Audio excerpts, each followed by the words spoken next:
welcome to a Passenger Seat podcast. A podcast designed to fill your passenger seat with chat about classic cars, all usually recorded from my 1968 Morris Minor Peggy. But Peggy is still away on restoration, so I am once again out in the Morris Minor Club van. And last week you'll have heard me talking about my experiences of driving the van, a little bit of the story of the van itself, and kind of how it all compares to driving my daily driver Morris Minor Peggy.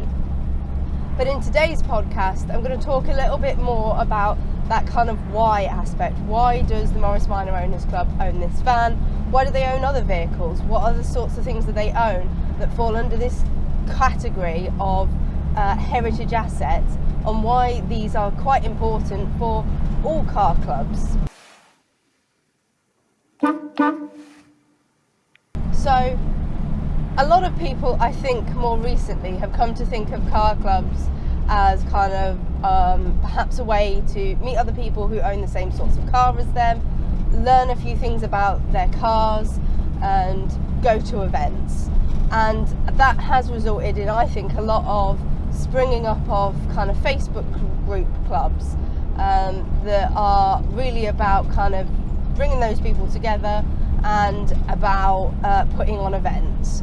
And that is definitely a key part of classic car clubs, and it is a really important thing for those clubs to do, bring those people together to keep that interest going and things like that. But I think something that's quite often overlooked with particularly main mark clubs, there's lots of clubs like the Women Driver Social Club that have set themselves up recently that are about that kind of bringing people together thing, and they're not necessarily mark specific, but I think make or mark specific clubs have another role that I think is often overlooked, and that tends to be the kind of heritage preservation.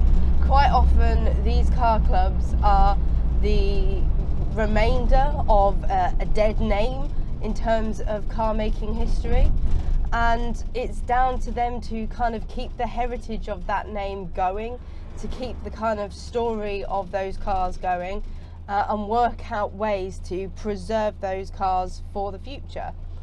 And heritage assets is a key part of that.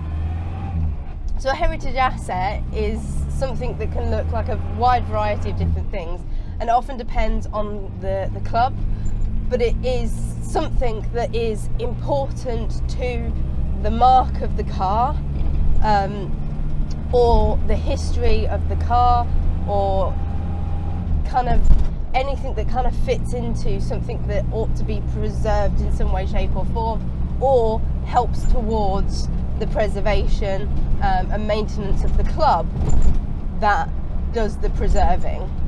So it could be an item, could be a vehicle. Vehicles tend to be the most obvious example of this, but what those purpose of those vehicles is can change, but we're going to talk about a few different options and also some other stuff that exists within this concept of heritage assets.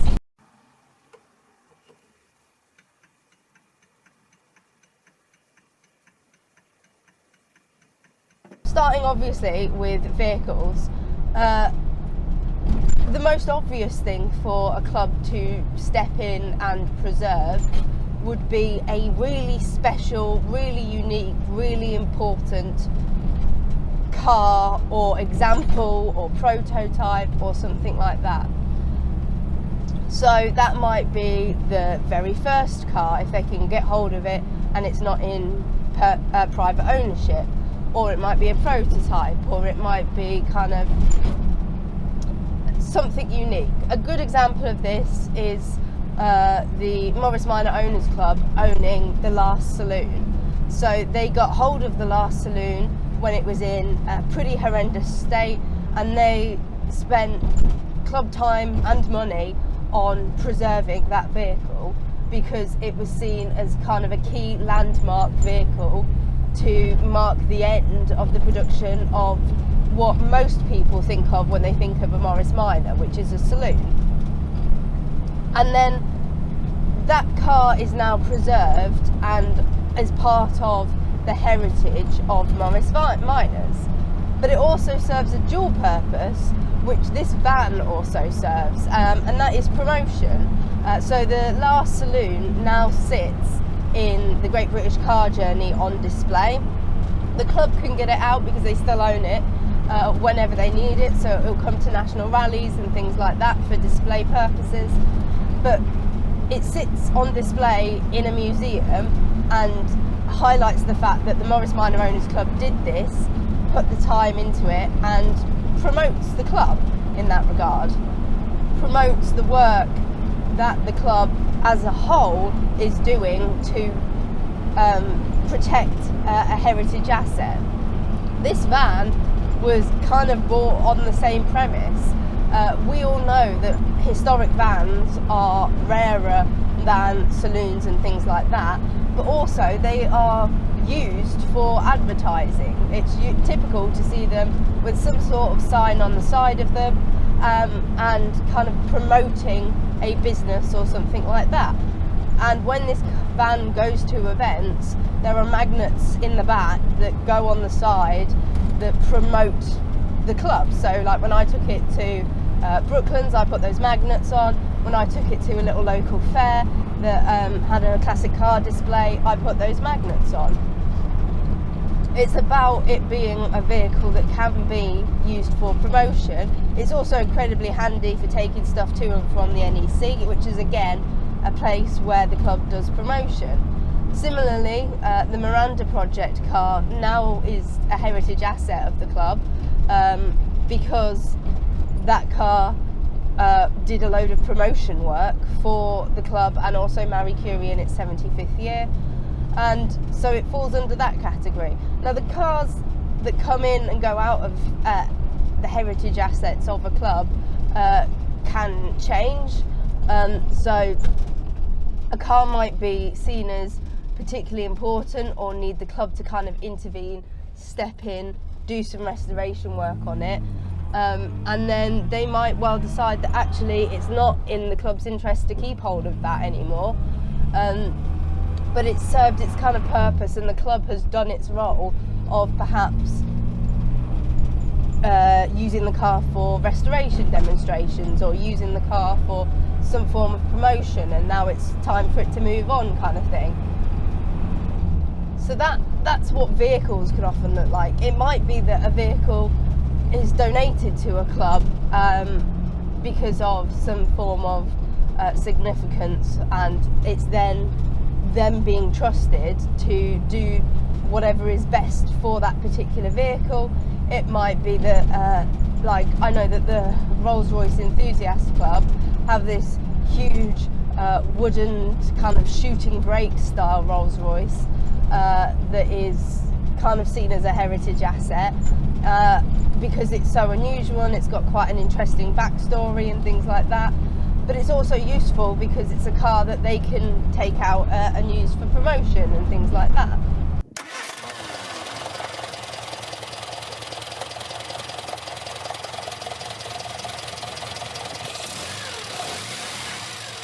So that's vehicles, but heritage assets don't necessarily stop at that point.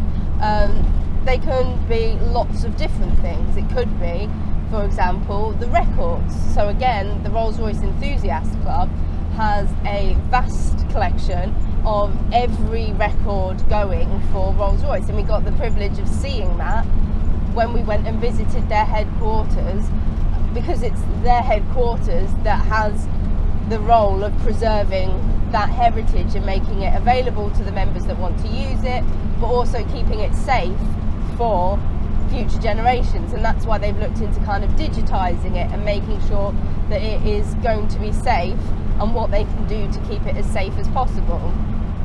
So it might be artifacts and documents such as that.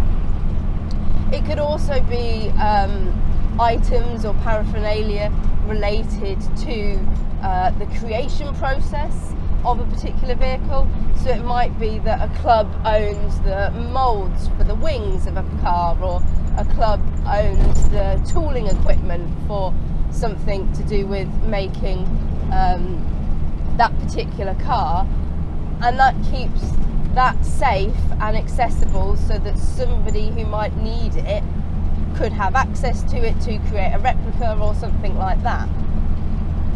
Because the risk is that if we don't have these things, these items fall into private ownership, and if you've ever had someone that you know or that you've heard of that has been into owning and collecting classic vehicles and things like that, and they unfortunately pass away, quite often the things that are in their private ownership, people like their family don't know what to do with, and it can end up just getting completely lost, or even when they're alive it's sat in the back of their kind of garage completely not being used, and totally unaware. People don't know that it's still out there, that it's still something that people could get hold of. So having car clubs with the ability to do that is hugely important.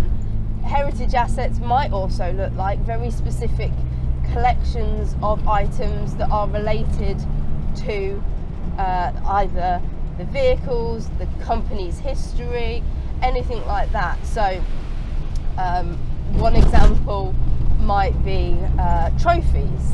They might have access to a load of trophies that were handed out by either historic versions of the club or handed out perhaps by the factory to kind of works teams and things like that. And those trophies might still be handed out, but they form a really key part of kind of keeping the heritage of perhaps the motorsport side, or perhaps particular workers within the factory's stories alive to this day. So having a collection of those sorts of things, or a collection perhaps of signage or uniforms, whatever it might be, from the era that the cars were being made, can be a key part of kind of educating people going forwards about perhaps the British motor industry or the creation of the cars that people are interested in.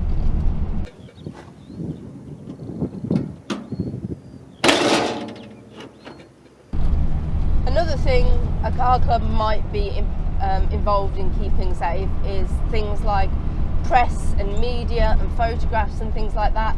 Quite often these are kept by companies whilst they're alive, but when a company becomes defunct, quite often these become kind of archival.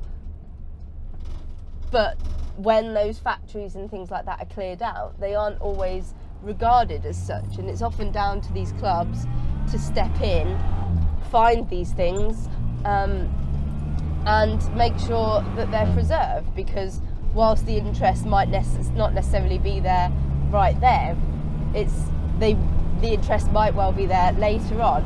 And unfortunately, some things people didn't realise the importance of, and so there is limited photographs of, say, works teams or a particular car that was in the Monte Carlo and things like that, and they've gone by the way. And so keeping hold of copies of those, but also increasingly digitising them and finding ways to make those available to the membership and to anybody who's perhaps carrying out research on these things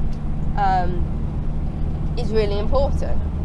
A thing that's also kind of under heritage assets but frequently forgotten about is perhaps original parts. Tracking down, storing, making sure that they're available is a huge part of a lot of what clubs have to do. Morris Miners are incredibly fortunate that we have so many new manufacturers, but for things that are a little bit more rare, a little bit more unusual, it's often down to club members to get hold of those parts, keep them safe and keep them accessible, and have them available to keep the cars running. I was fortunate to go and have a nosy at the Singer Owners Club Roadster collection of spares, and again, it's a fantastic example of kind of heritage assets at work, because not only do they have parts there that are readily available to take off the shelf and use, but they're also trying to keep that supply going. So when they've got hold of a really good example of things, they will often kind of remake them so that there is an ongoing supply. Or with kind of gearbox rebuilding and things like that, they send one off to get rebuilt and then kind of bring it back on an exchange program. So if somebody brings in a gearbox but they need a rebuilt one, then they've got kind of that exchange program. And there's plenty of clubs where that's the case. That's what's keeping a lot of the cars on the road, the club's spares allowance and what they've got. And as I've spoken about before, it can be sometimes really important, even with bigger names, to have a club's spares supply to keep the prices of those selling in the private sector competitive and affordable for those that are trying to keep the cars on the road and going.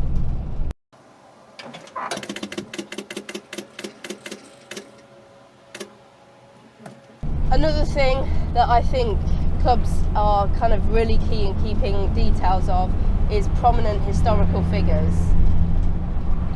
Quite often there will be key names that were involved in creating the cars, in building the cars' names, and it's their role to make sure that people kind of continue to know about them and continue to kind of hear about their stories, because they aren't always going to be passed on. And interestingly, I think that's somewhat shifted to not only people who were originally involved in the building and the creation and the perhaps racing of those cars, but I think increasingly it's been about maintaining the names and stories of the people that worked on the clubs. A lot of these car clubs now are coming up to incredible anniversaries, and they've been running for such a long time. And so having kind of a record of the people that were involved and continuing to honour them in some way, shape or form is something that I think the clubs are going to increasingly have to do to reflect the story more fully and hold on to some of the stories that, I mean, I know I've grown up hearing some of these stories for years and years and years, and I think it's important that some of those stories continue to be told. I think also increasingly those individuals who were involved in the club in those early days are also likely to have been the sorts of people who were carrying the skills that I think clubs are going to increasingly have to help support the passing on of. There's been a lot of kind of skills, experience and things like that has been lost over the years, and whilst there's lots of individual places that are doing a lot of fantastic work on the preservation of these heritage skills, there are some things that are really car specific, and passing on those skills and also kind of recording the individuals that have really honed those skills and got exceptionally good at their trade is going to be something that I think clubs are going to have to increasingly look into how they can go about preserving and making sure are still available for people to use. I'm incredibly fortunate that Peggy's being restored by someone with 40 plus years experience of working on Morris Minors, and I'm learning so much about the car just from my little visits to her, and I sometimes panic, I guess, about all of the people who are like that, whose experience is being lost as they start to retire and move away from doing the thing that they've been doing for years and years and years, and how much of that is being passed on.